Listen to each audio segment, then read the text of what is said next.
The House will be in order. The chair lays before the House a communication from the Speaker.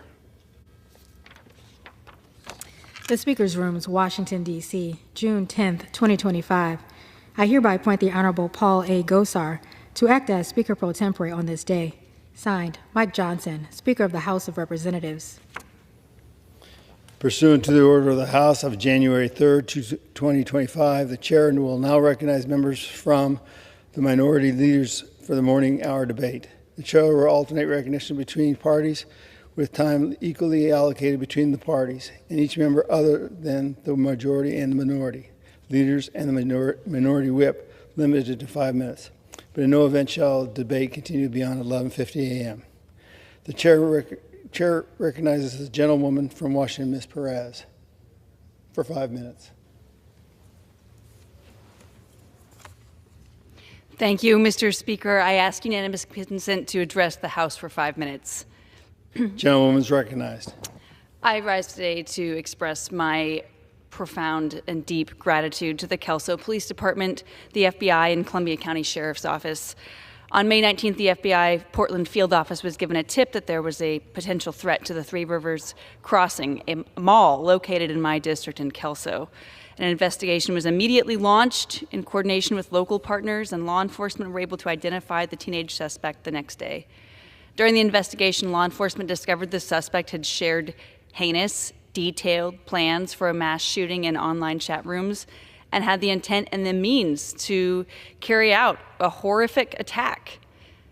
People rarely get thanked for the fires they prevent, the disasters they forestall, the wreck that doesn't happen, and I think it's incredibly important that we pause and recognize the skill and the dedication and the intelligence and the bravery that these officers and law enforcement agents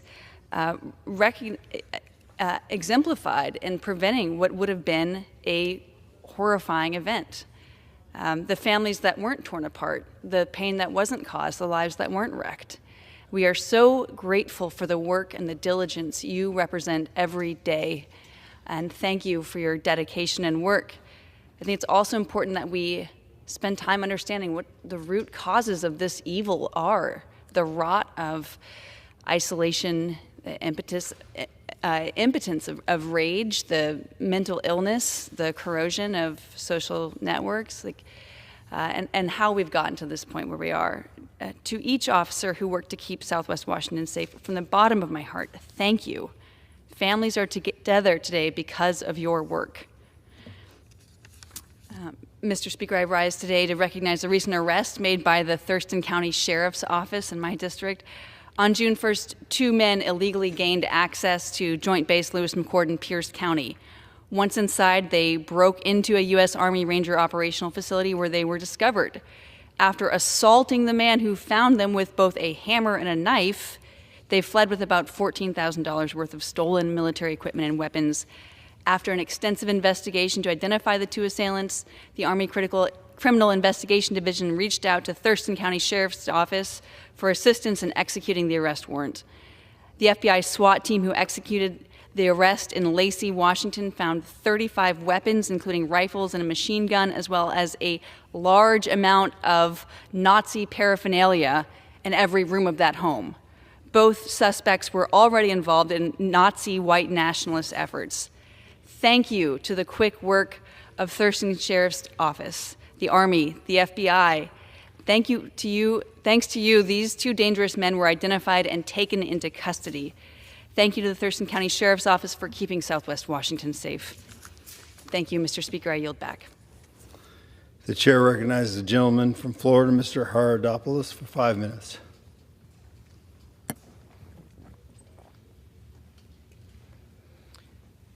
Mr. Speaker, I rise today to honor the memory of Sergeant Charles Martin, a proud veteran of World War II and today's Brevard County June Veteran nominee and honoree.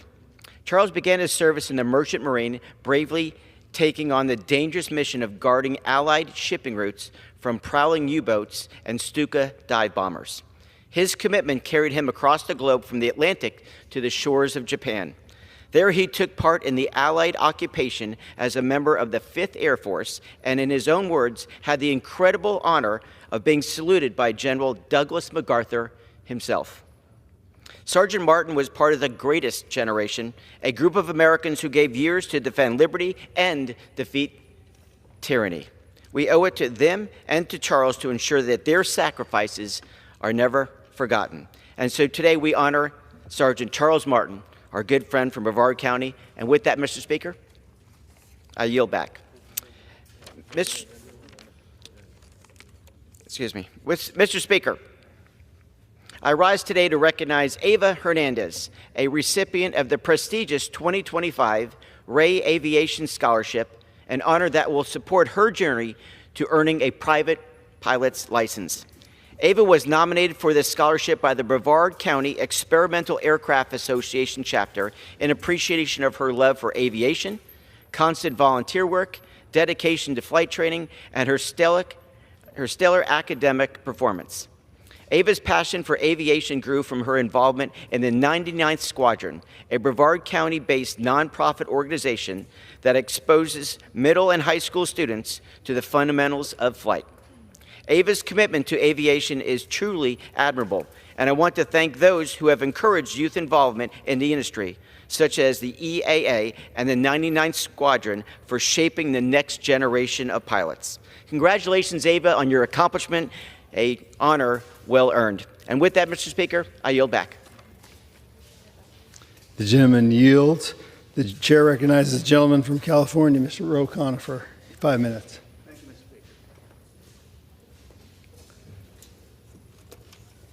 Mr. Speaker. Mr. Speaker, one of the largest challenges our country faces is exploding deficits. The Republican budget would add $2.4 trillion over 10 years to the existing deficits. Let me show this chart. This chart, the yellow line, shows the existing deficits as they currently are projected. The Republicans would take those existing deficits and add over 10 years, $2.4 trillion. Now, Ray Dalio and Jamie Dimon have said this is a disaster, that the bond markets are afraid. Why are the bond markets afraid? Because they know that the Fed would engage in quantitative easing, buying up more Treasury bonds as people outside view the Treasuries as more risky, and this will lower the value of the dollar, and it will make basically all Americans poorer. But people are tired of just hearing one side bash the other side about deficits and no one doing anything about it. And so today we are introducing a plan, a real plan to lower deficits in America. This plan would take the deficit down over the next 10 years to below 3% of GDP. The historical average over the last 50 years has been under 4% of GDP. The Republican plan, by the way, independent analysis, takes the deficits to 7 to 8.6% of GDP. That's the highest it's ever been in peacetime. Our plan would take it back down to under 4%. Here you see the Republican deficits. Here you see the current deficits. Here you see our plan, which would reduce deficits by $12 trillion. Now you say, how are we going to do this deficit reduction? Where are the spending cuts and where are the revenue generators? It's pretty simple, actually. We need to start with the Pentagon and modernizing the Pentagon. This is what Elon Musk actually signed up to do with SpaceX and initially with Doge. He wanted to cut the bloated defense contractors and the waste out of the Pentagon. We need not cost-plus accounting. We need new competition.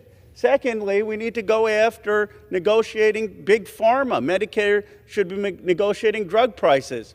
Third, we should be stopping Medicare Advantage from ripping off the American people. They're upcoding. They're making people sicker than they actually are.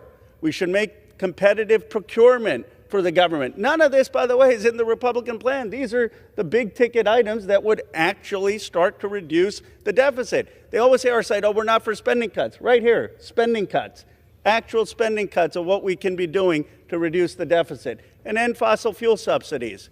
Musk has called for this too, by the way, ending these fossil fuel subsidies. And then let's have some revenue generators. You know, you have to both cut spending and generate revenue. Let's tax billionaires. I never understood the billionaire argument. I have more billionaires than anyone in this chamber. They're $5 trillion companies in my district. Apple, Google, NVIDIA, Broadcom, and Tesla. I'm saying let's raise taxes on them. I don't understand how this is a hard vote for 434 other members of Congress. And we should be making sure that we are taxing our stock buybacks, that we're making sure that when we have large inheritances, people who are inheriting it actually have to pay capital gains, so that we in this country start to reward hard work again, not just speculation, so that we celebrate the people who are doing daily work and paying taxes as opposed to just speculators who are avoiding taxes.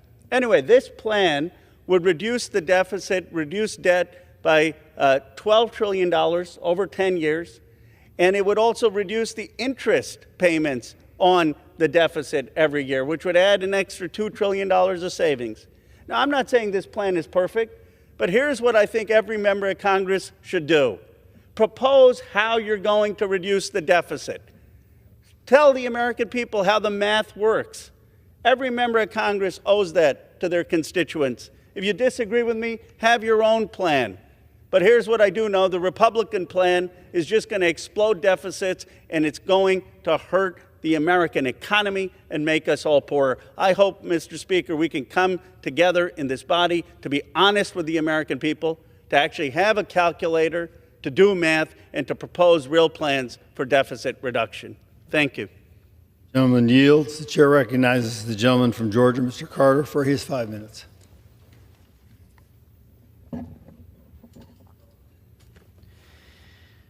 Mr. Speaker, I rise today to congratulate Greg Parker on being named 2025 Retailer Executive of the Year by Convenience Store News.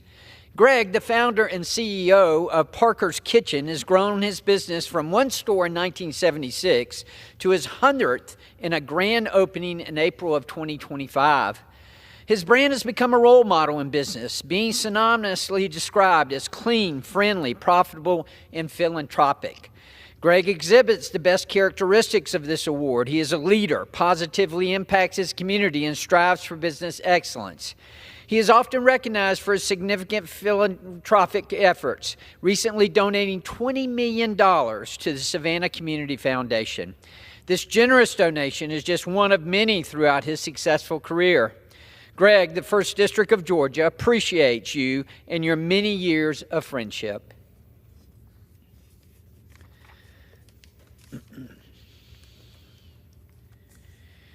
Mr. Speaker, I rise today to recognize Savannah's recent distinction as one of the nation's top honeymoon destinations.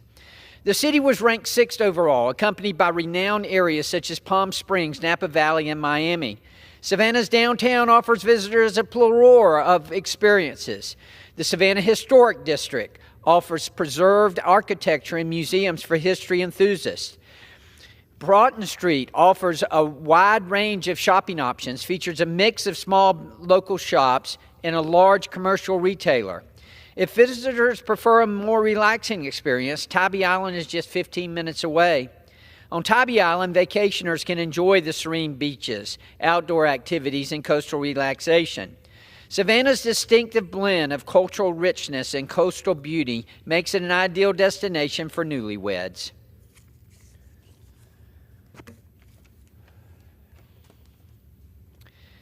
Mr. Speaker, I rise today to honor Mr. Robert Headley for receiving the Student Organization Leader of the Year award at Georgia Southern University. This award is presented annually to a student who demonstrates exceptional leadership, embodies their organization's values, and positively impacts student life on campus. As president of the Interfraternity Council during the 2024 and 2025 academic year, he played a central role in advancing Greek life and fostering collaboration among Greek organizations. Robert is an outstanding young man who has consistently excelled in all the mentioned areas. Congratulations, Robert, on this remarkable achievement, and we wish you the best in your future endeavors.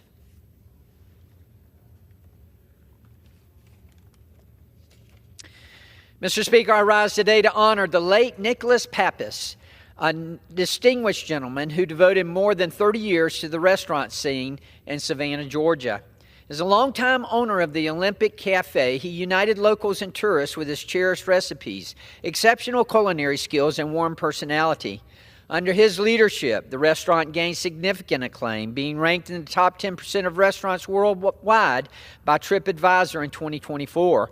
Mr. Pappas was more than just a restaurant owner. He was a loving father and a grandfather, a mentor and a role model, and an exemplary civil servant. His legacy will live on through Olympia Cafe, where countless memories and joy were brought to many. He set a superb example for others to follow through his welcoming manner and unwavering work ethic. Today, we celebrate Nicholas Pappas's life, the community he strengthened, and the one-of-a-kind service he provided to the people of Savannah. Thank you, Mr. Speaker, and I yield back. Gentleman yields back. The chair recognizes the gentleman from Virginia, Mr. Subramaniam. Thanks. Sorry about that. For 5 minutes. Mr. Speaker, imagine if someone if someone owed you money, and the idea that they pay you back immediately, but then they take weeks, months, and then years to do so. Well, that's what's going on right now with our federal government. The IRS has a backlog of tax refunds, and it's costing the American people a lot of money. And instead of fixing the backlog and rooting out waste and fraud, this administration is defunding the IRS and firing tax experts. They are opening the door for more waste, fraud, and abuse, not less. And this doesn't save money. Instead, we will lose out on $159 billion in tax revenue. And the impacts are not just hypothetical. I'm hearing from constituents all over my district who are tangibly impacted by this backlog and by what's going on at the IRS.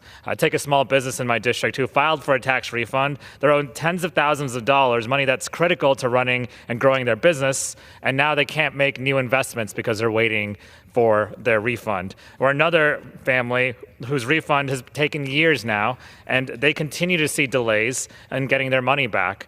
Defunding the IRS will only make those delays worse.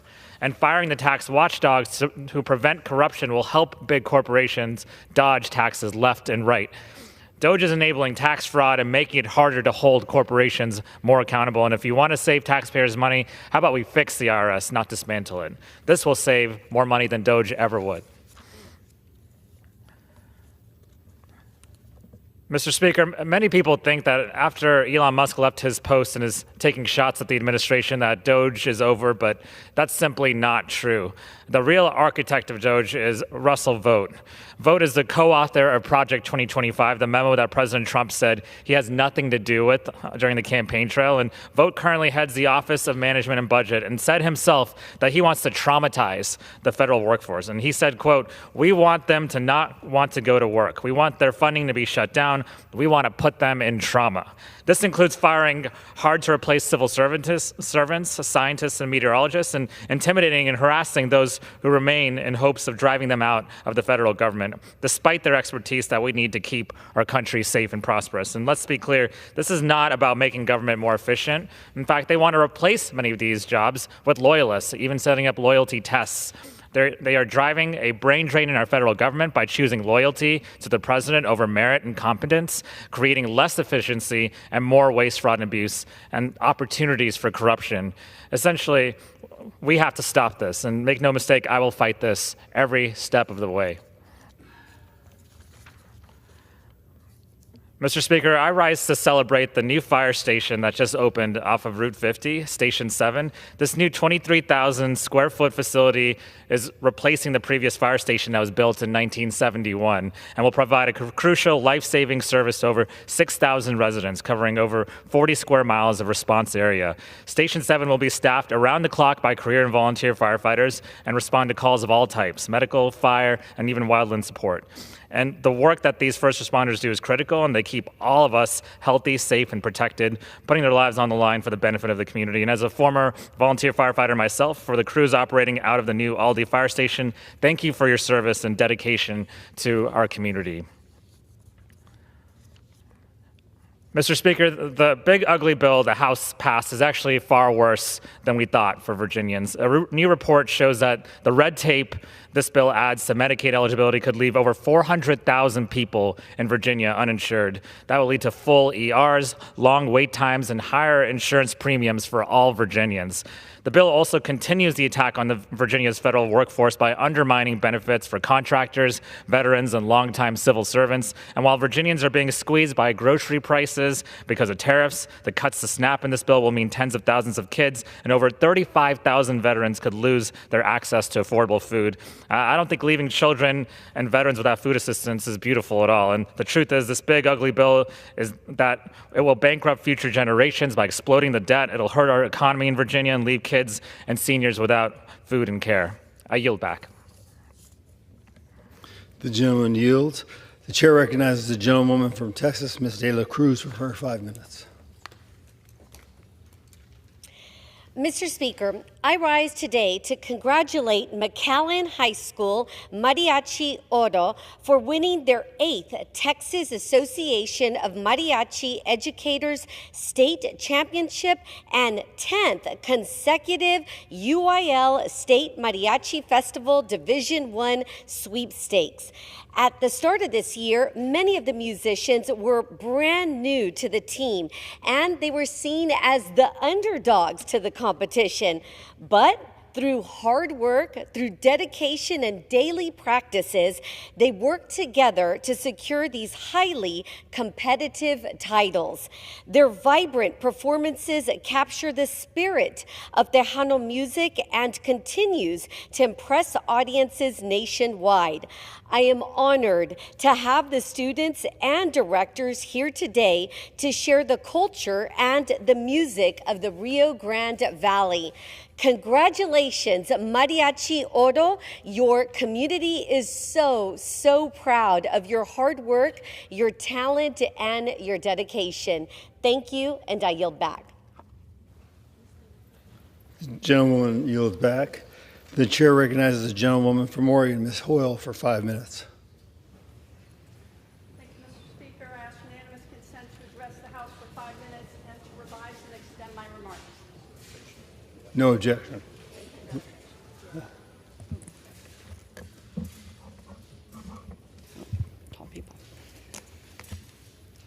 Today, I rise about issues of great importance and concern to me, my constituents, and not just, Today I rise to speak about issues of great concern to me, my constituents, and that are of utmost importance, not just for national security, but for the soul of our country.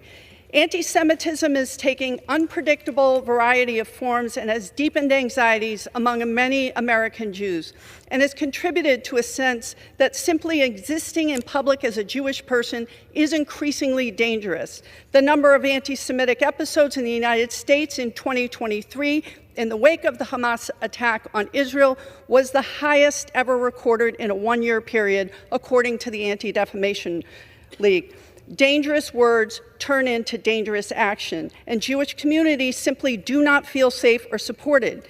And two things can be true at the same time. The suffering in Gaza is absolutely horrific. The stories of the children in Gaza are the stories I grew up hearing because this is the history of my family, which is why I cannot be silent in the face of children and families being starved. My family fled to this country in what here is known as the potato famine, but in Ireland's known as Angorta Mór, which is the Great Hunger. Because there was plenty of food, it was a policy choice to starve the Irish. And this is what's happening in Gaza. Keeping food and medicine from women and children and elders is just wrong, and not for nothing. Nobody starts a revolution on a full stomach. Tens of thousands of civilians, mothers, children, grandparents have been killed or displaced. Entire neighborhoods have been reduced to rubble. Hospitals, schools, and places of worship lie in ruins.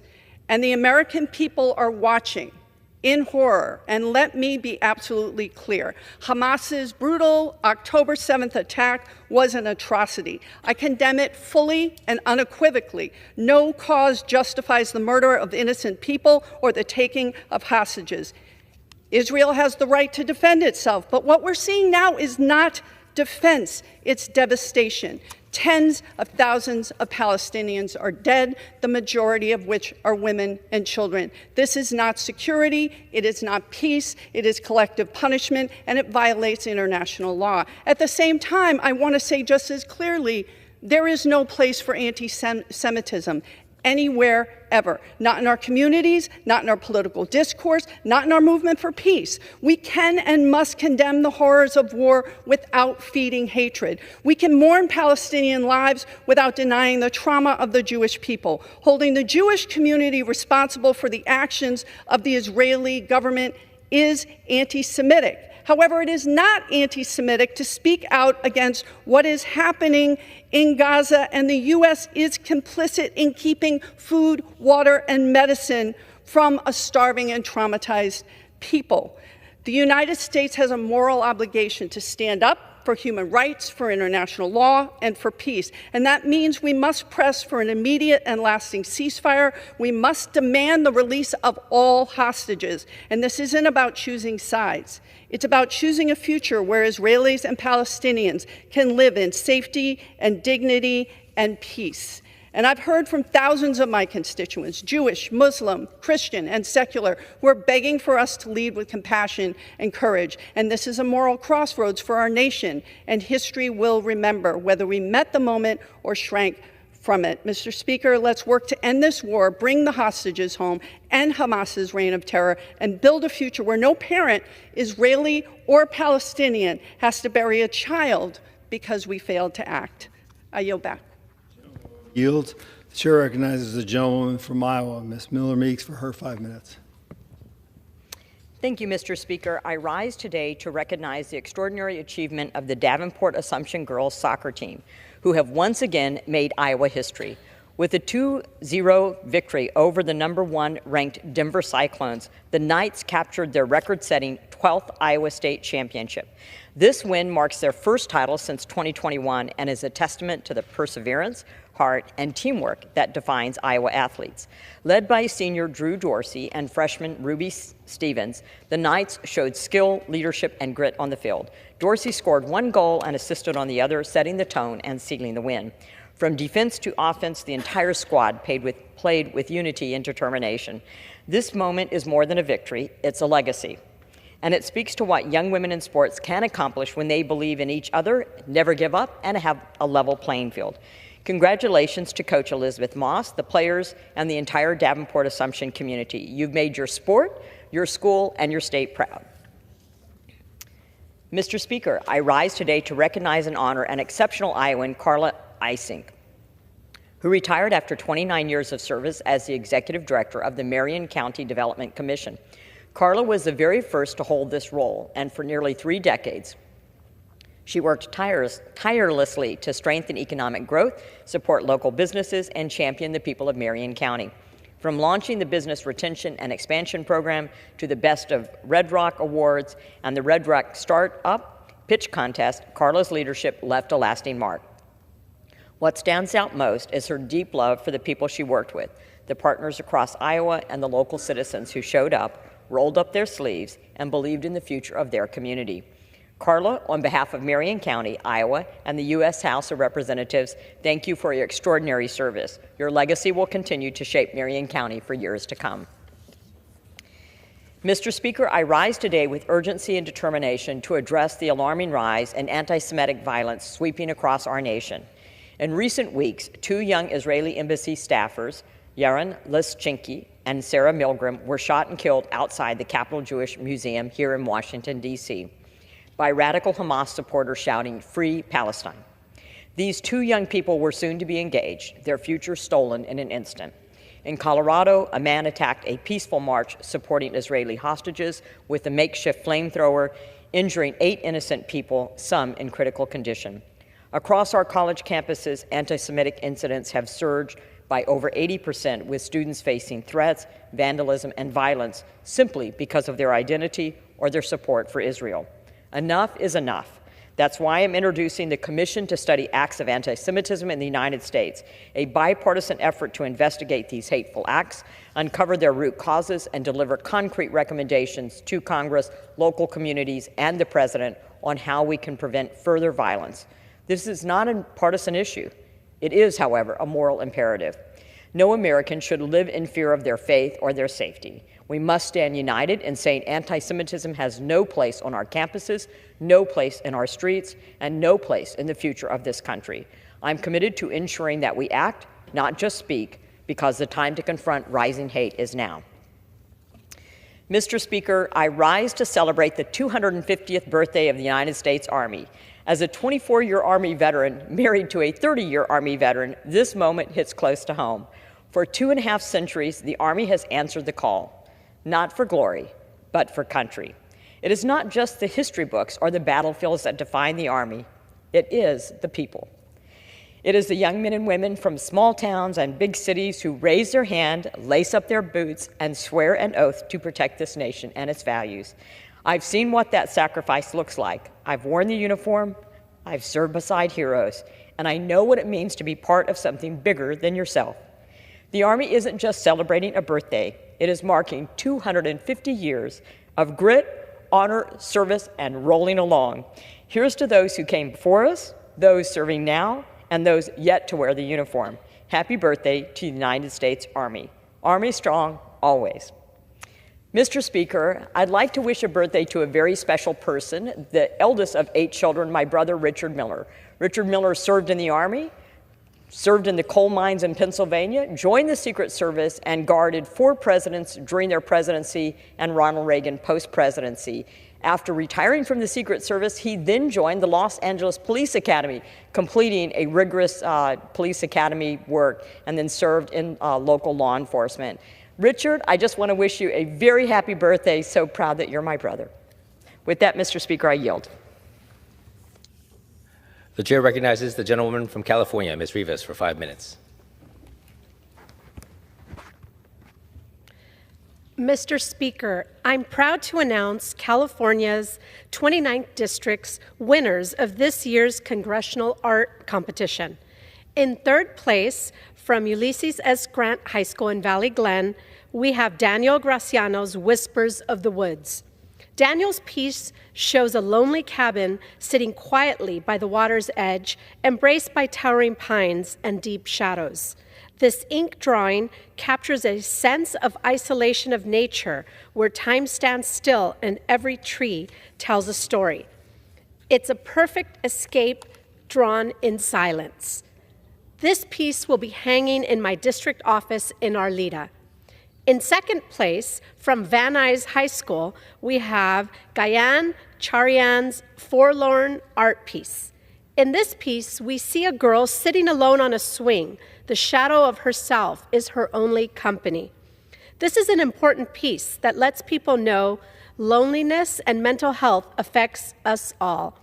I also want to take this time to share the 988 Lifeline that is available 24 hours a day, 7 days a week. Help is available for everyone who needs it. This piece will be hanging in my Washington, D.C. office. And now, in 1st place, from Puck Lakeview Charter High School in Sylmar, we have Nevia Cortez's piece, Heavy Minded. This piece shows how your inner thoughts can sometimes feel heavy. However, this piece also shows how to appreciate the beauty in the things that you find joy in. This piece will proudly be on display in the Cannon Tunnel for the next year. Mr. Speaker, I'm proud of all the students who submitted their pieces for this year's art competition. This year's submissions told personal stories about what it means to be a high schooler in 2025. I want to thank all the students who submitted a piece, and I look forward to seeing where these students' talents carry them in their future endeavors. Thank you, and I yield back. The chair recognizes the gentleman from Washington, Mr. Baumgartner, for 5 minutes.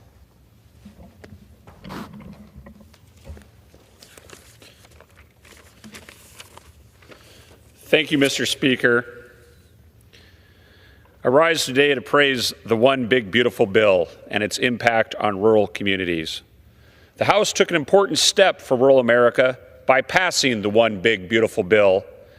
And for communities across Eastern Washington, the relief cannot come soon enough. For years, rural communities with large amounts of federal land face a structural disadvantage. They can't collect property taxes on those lands, yet they are still expected to keep schools open, maintain roads, and provide public safety. The Forest Service manages millions of acres in our region, but it is our local government that is left holding the bag. The One Big Beautiful Bill helps fix that broken system. It restores stable, reliable funding to rural counties that host federal forests by reauthorizing the Secure Rural Schools program through fiscal year 2026. That means our county commissioners and local leaders can plan with confidence, knowing the federal government will keep its promise to pay predictable share forest revenues to the school districts that I represent.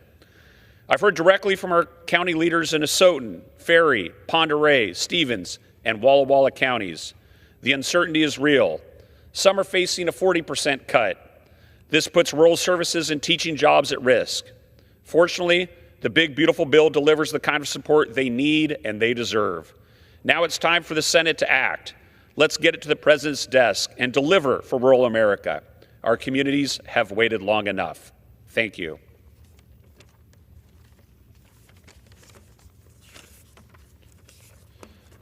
Mr. Speaker, I rise today to say happy birthday to the U.S. Army.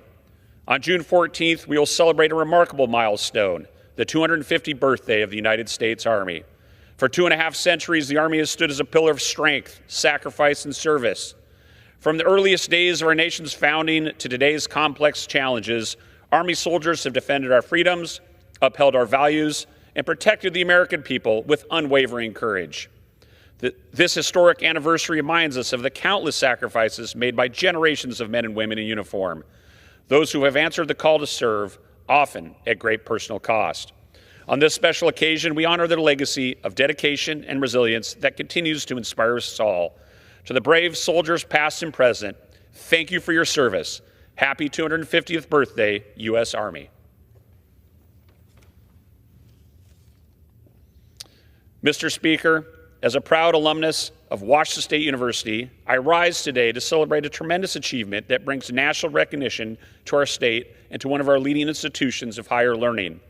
Please join me in congratulating Regents Professor Anjan Bose of WSU for receiving the prestigious IEEE Power and Energy Society's Lifetime Achievement Award. This is one of the highest honors in the field and is a testament to Dr. Bose's groundbreaking work in power grid automation, control, and education. His research not only shaped the future of global energy systems, but has also inspired and educated generations of engineers right in Eastern Washington and beyond. We are fortunate to have such world-class expertise in our region, and this award is a proud moment for WSU and for our entire state. Congratulations to Dr. Bose, and as always, go Cougs. And with that, Mr. Speaker, I yield back. The chair recognizes the gentleman from Rhode Island, Mr. Magaziner, for 5 minutes.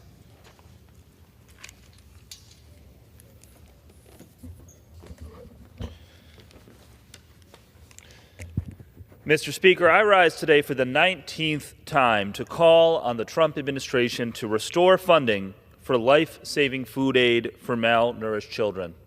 I'm a father. I have a 3-year-old and a 1-year-old at home, Max and Lucy, and like any parent, I want the very best for my kids.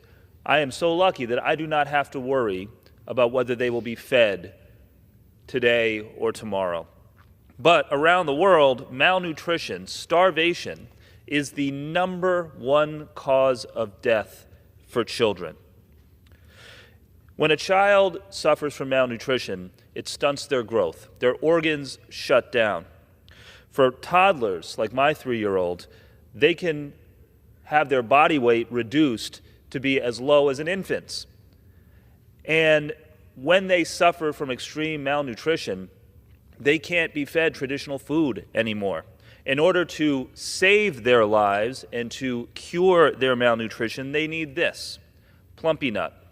It is a packet of fortified paste. They take one of these per day, and after a month, they are back up to normal body weight and healthy once again. Adesia Nutrition in North Kingstown is one of 2 places in the country that produces Plumpy Nut. All of the ingredients come from American farms and factories, the peanuts, the soybeans, the sugar, the dairy. It's manufactured here in the United States, and until recently was shipped around the world, reaching 400,000 children a month. Think about that, 400,000 children a month whose lives were being saved. That is until Elon Musk and the Trump administration cut off funding for this program. There is nothing woke about this. This is not waste. This is not fraud. This is nutrition for starving kids, and it needs to be restored. These production lines have been shut down. There are boxes and boxes of this stuff sitting in a warehouse in Rhode Island instead of getting to the kids who need it. And what is the impact of this halt in funding? Not only does it mean that there are more kids starving around the world by the thousands, it also means that our adversaries, particularly China, have a golden opportunity to swoop into the rescue and build goodwill with nations all around the world. You see, foreign aid is not just charity. It serves our interests as a country as well. When we build goodwill with nations that have rare earth minerals, that can assist us in intelligence gathering against terrorist organizations and our other adversaries. This is part of how we build strong relationships around the world to make Americans safer. And when we cut off this aid, which is a tiny, tiny fraction of the federal budget, then it only helps our adversaries.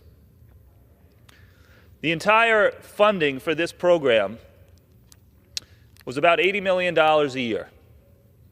The Cannon House office building across the street is being renovated at a cost of $800 million. We're spending 10 times as much to renovate our office building as we were spending a year to save the lives of thousands and thousands of children suffering from malnutrition. What kind of priorities are those? But here's the thing.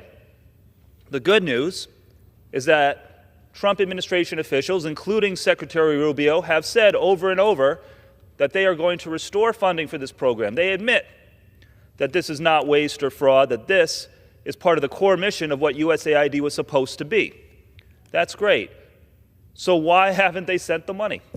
What's the holdup? It's been 5 months now. And they have said over and over that they intend to restore funding for emergency food aid. They just haven't done it yet. Why not? Every day that goes by is a day that children are unnecessarily going hungry. So once again, I'm going to rise in this chamber every day until the administration keeps their word and restores funding for emergency food aid for children around the world. With that, I yield back. The chair recognizes the gentleman from Missouri, Mr. Alford, for 5 minutes.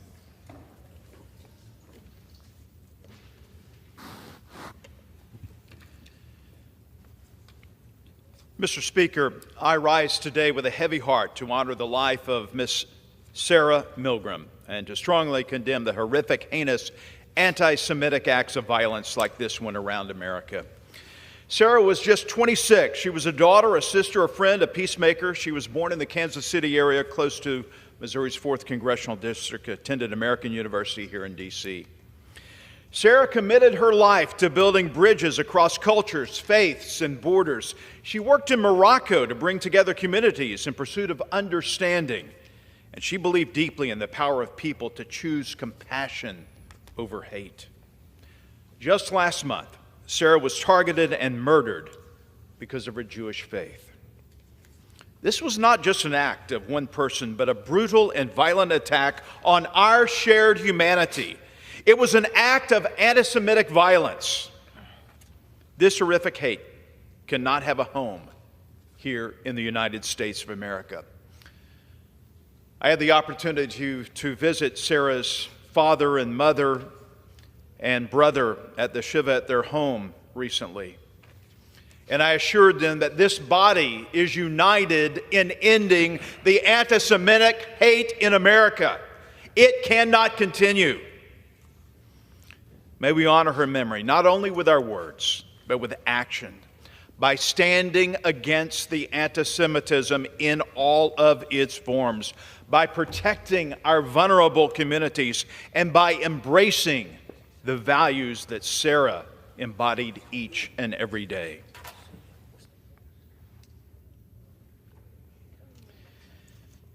Mr. Speaker, I rise today to recognize our June Veteran of the Month, a new veteran, Colonel Keith J. Butler. Colonel Butler enlisted in the Air Force in 1991 and was selected for Air Force ROTC scholarship in 1997. He earned his commission through the University of South Carolina and served in operational staff and command assignments as an F-16, F-17, and B-2 pilot. Colonel Butler has held positions at the Squadron Group Wing, Major Command, Direct Reporting Unit, and Joint Staff levels.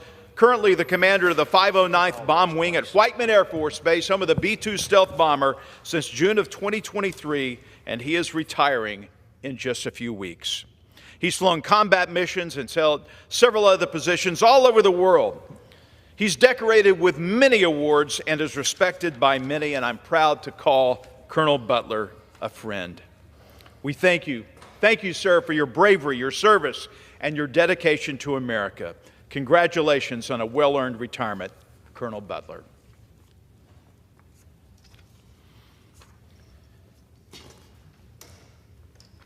Mr. Speaker, I rise today to recognize our June Small Business of the Month in full bloom. It's a flower shop just off the square in Centralia, Missouri, in our district. It's kind of the result of a leap of faith. Owner Gretchen Spire's vision came to life when she started the shop where creative design meets small business. She has grown this phenomenal floral shop over 16 years. And she shared her story of prayer and faith with our team. This journey of becoming a small business owner is the American dream, and we are proud for her success. We love stopping by to see a full display of prom corsages, flower arrangements, and beautiful gifts for loved ones. Thank you for all you do for the Centralia community, and congratulations. Mr. Speaker, I rise today to talk about the big, beautiful bill. We have done our part here in the U.S. House. It's time for the good folks across the hallway there in the U.S. Senate to do theirs. The One Big Beautiful Act has a big impact on rural America in the 4th Congressional District of the great state of Missouri.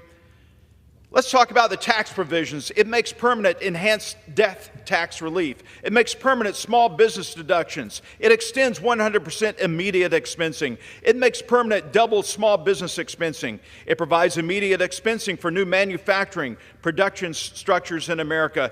And it will renew the opportunity zones to better target rural America. This is a win for America. In fact, just today, the White House Office of Management and Budget estimates it will reduce our federal deficit by $1.4 trillion. The One Big Beautiful Deal is a win for the American people. Mr. Speaker, I yield back. Thank you. The chair recognizes the gentlewoman from Texas, Ms. Johnson, for 5 minutes. Mr. Speaker, I ask unanimous consent to address the House for 5 minutes to revise and extend my remarks. Without objection. Mr. Speaker, I rise today to sound an alarm on a crisis threatening America's future. I'm talking about the Trump brain drain. Donald Trump and Republicans in this House are launching a full-scale assault on our nation's ability to think, learn, and to innovate. Let's look at the facts. Trump's budget cuts funding for the National Science Foundation, National Institutes of Health, STEM education, and even basic K-12 public schools. He's tried to crush public service loan forgiveness and gut Head Start, all while trying to give tax breaks to those who don't need them. This isn't cost savings, it is self-sabotage. In Dallas, we are home to UT Southwestern Medical Center, one of the top research institutions in this country. We have innovators, we have world-class hospitals, biotech startups, and students ready to change the world. But they can't do that when federal research funding is drying up and educational support is being pulled out from under them. Dallas ISD alone has over 150,000 students, many from middle-class families. Cuts to programs like Head Start, Title I, and after-school STEM enrichment don't just hurt, but they derail their futures. Texas colleges and universities share one of the largest enrollments compared to almost any other states, and yet under Trump's budget, millions of them would lose access to work-steady jobs, to affordable student loans. And that's not just an educational crisis, it's an economic time bomb attacking our workforce development. This country has long been a magnet for global talent, engineers and scientists and doctors who come here to help build our future. But Trump's anti-immigrant crusade is scaring them off. Whether it's blocking student visas, slashing green cards, or denying people their due process, he's slamming the door on the very people who fuel our economy. An example, Dr. Kanisha Petrova, a brilliant Harvard scientist whose research could lead to breakthroughs in early cancer detection, was charged with a felony by the Trump administration for failing to declare preserved frog samples at customs, which is normally a very minor infraction handled by a mere warning. Instead, she's locked up in an ICE detention center in Louisiana, facing possible deportation to Russia. This isn't just cruel, it sends a chilling message to scientists and international students around the world. Come to America, and you may be imprisoned instead of empowered. Then there's Artem Pataprypian, who came to the U.S. from war-torn Lebanon at 18.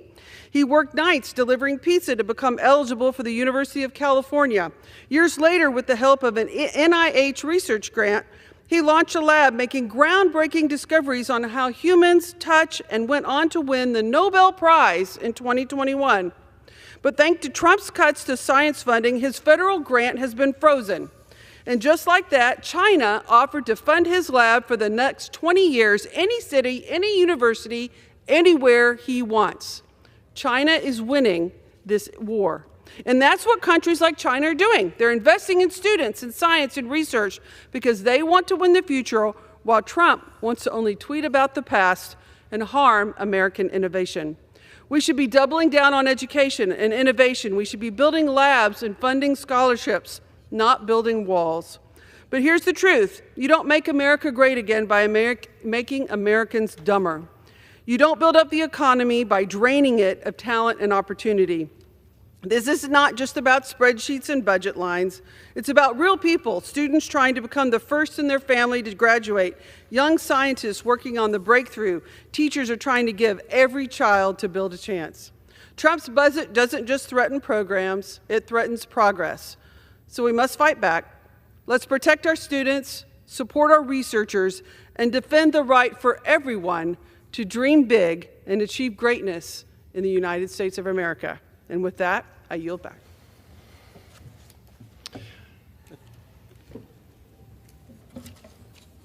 The chair recognizes the gentleman from Texas, Mr. Arrington, for 5 minutes. Mr. Speaker, it's really difficult for me to be in this chamber and hear my Democrat colleagues disparage our country and how we treat immigrants. The fact is, they're defending lawlessness. They're defending the invasion of our sovereign country. They're promoting and defending people breaking the law, cutting the line of millions of people who are respecting our laws, our country, and the safety of our citizens. What you won't hear from my Democrat colleagues this morning is to condemn what's happening in L.A. and the violence being perpetrated against our law enforcement agents who are simply trying to uphold the laws of the land. That's how upside down and backwards the Democrat Party has become. You won't hear any of that. These people are risking their lives for you and for me and our families and our communities to stop the flood of drugs and crime pouring into this country. Unacceptable. Now, change topics. Mr. Speaker, I rise today to honor a group of heroes that have been a lifeline for the people of Lubbock County for 50 years. The UMC Emergency Medical Services Team. Since their first 9/11 response back in November 1975, well before the University Medical Center Hospital even opened its doors, UMC EMS has been on the front lines of saving lives and serving our communities in West Texas. We are fortunate to have the highest level of healthcare and emergency response professionals protecting our families. In fact, UMC EMS is one of just 46 EMS systems worldwide with a dual accreditation. And their team has earned the American Heart Association's Mission Lifetime Gold Award every year since 2019. Well deserved, no doubt. To everyone at UMCMS, past and present, thank you for your unparalleled care, for your endless compassion, and most of all, your commitment to excellence in your service, the people of West Texas. Congratulations on 50 years of incomparable service. Here's to 50 more. God bless America, and go West Texas. Mr. Speaker, I rise today to recognize an extraordinary group of young ladies that have accomplished something that no other Texas softball team has in the history of softball in Texas. The Coahoma High School Bulldogettes have secured their third straight championship. This historic achievement speaks to their drive, their determination, and overall commitment to excellence, as well, of course, as the leadership and commitment of their coach, Alex Orozco. The Bulldogettes have put their community on the map, and all of Texas is taking notice. So congratulations on such an unprecedented accomplishment, young ladies. Thank you for representing the best of West Texas. You are all winners on and off the field and in every sense of the word. Again, God bless America, and go West Texas. Mr. Speaker, how much time do I have remaining?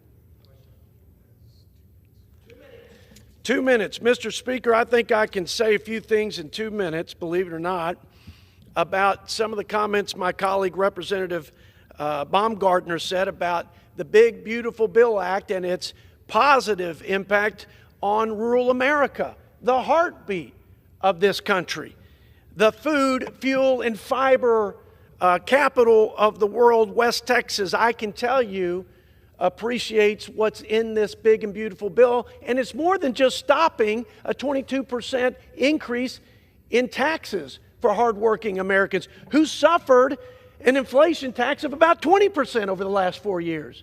Be unsustainable. We could go through the list of the largest spending cut of wasteful, woke, and fraud in this federal government. That's 2 times the deepest cut to wasteful spending in the history of our country. We can talk about energy dominance, opening up, the most significant commitment to opening up energy resources in this country to bring down the cost of energy prices for our families and to make America energy dominant again. We're so blessed by our natural resources. But I want to talk about the Farm Bill reforms, strengthening the safety net, the risk management tools to stabilize the ag economy with respect to the volatile prices and the volatility in weather, and the investment in trade promotion to open up new markets and opportunities for ag products made here and grown here in the U.S. of A. We have provisions in there that strengthen rural hospitals so they can provide basic care to the hardworking farmers and ranchers and energy producers and their families. We have welfare reforms that stop trapping people in dependence on the federal government and encourage them to get out and work and do something with their hands and be blessed by it and restore the dignity of work. And I know my time's up. God bless rural America, and God bless West Texas. Are we done? Thank you. Mr. Klein, the gentleman from Virginia, Mr. Klein, recognized for 5 minutes. Thank you, Mr. Speaker. Mr. Speaker, I rise today to recognize the remarkable impact of New Freedom Farm in Botetourt County, Virginia, and to honor its founder, Lois Dawn McGill, as she prepares for a well-deserved retirement.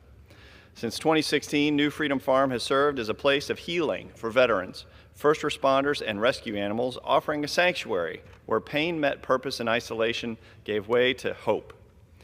Through Lois's tireless dedication, lives were transformed and bonds were forged between heroes and horses.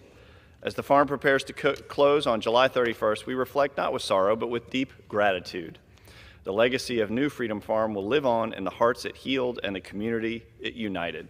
To Lois, thank you for your vision, compassion, and unwavering service.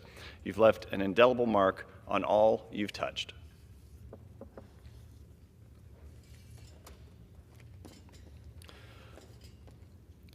Mr. Speaker, I rise to recognize and commend an extraordinary public servant, Shenandoah County Fire Chief Tim Williams, who will retire on October 1st after an astounding 50 years of dedicated service in fire and rescue.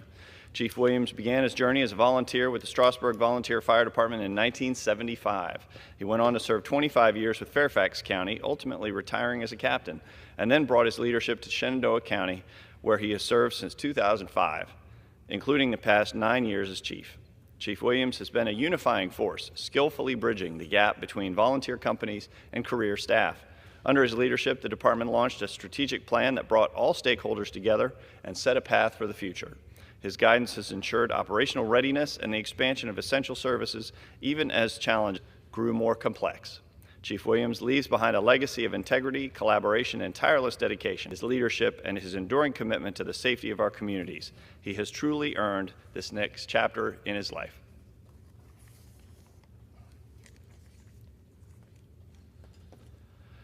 Mr. Speaker, the House is finally doing what the American people has demanded for years. We're cutting wasteful spending and restoring fiscal sanity. This week, we're voting on a rescission package sent by President Trump to eliminate $9.4 billion in reckless spending. That includes $3 million for Iraqi Sesame Street, $500,000 for electric buses in Rwanda, and millions more for climate projects in Southeast Asia and Latin America, as well as taxpayer dollars that have been flowing to radical gender ideology programs around the world. That is not the role of the federal government, and that is not an appropriate use of taxpayer dollars of American citizens. Taxpayer dollars should not be used to fund woke projects overseas or bloated government programs at home. They should be funding efforts that protect our border, defend our nation, and serve the American people.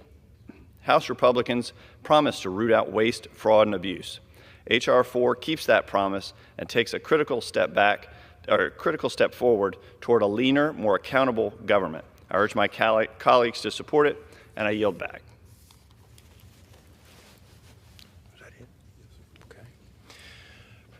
Pursuant to Clause 12A of Rule 1, the Chair declares the House in recess until noon today.